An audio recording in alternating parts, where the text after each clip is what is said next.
Now that we've reached this point in Western society where we seem to be more divided, more in conflict with each other, and more sort of, for want of a better word, leisured, are we? Is this mind virus taken hold because we have nothing else to care about? That our lives are pretty much sound and sorted, and we were heading towards a heaven on earth in a utopian type scale where people lived healthy lives and could eat good diets and live well. That we suddenly have gone, right, now we have to do the next step, and the next step is to drag everybody down into this equity drive. I mean, look, it is certainly the case that when there is a famine in Ethiopia, the people are not very concerned about bigoted patterns of misgendering, using the wrong pronouns, right? So when I wake up in the morning and I'm not sure that I'm going to have enough caloric intake in order for me and my family to be able to survive until next week, then it allows me to be very focused on the things that matter. And so I think you are, to some extent, right, that part of the reason why we waste so much time on these silly things is because it is, as you said, society of leisure, right? So, uh, and I would draw an analogy here to eating disorders.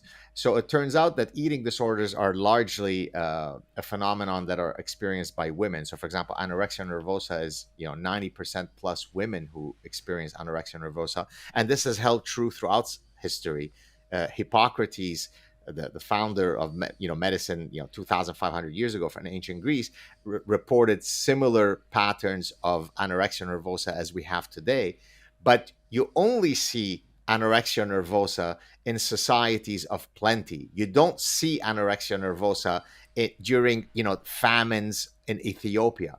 And so a lot of these disordered forms of thinking only arise when we're not worried about other things. And one final quick point: people like me who come from societies that are a lot less leisurely than the West, right?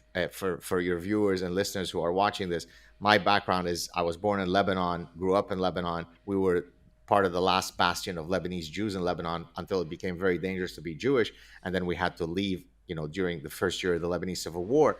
And so I've experienced the buffet of societies that exist out there outside of the West. And that's why oftentimes the ones who most vociferously fight for Western ideals are immigrants who know about other societies, right? The typical Western person thinks that this is the default value. Freedom of speech, freedom of conscience, freedom of inquiry is just what everybody does around the world throughout all of history. Whereas, of course, the reality is that it's an anomaly.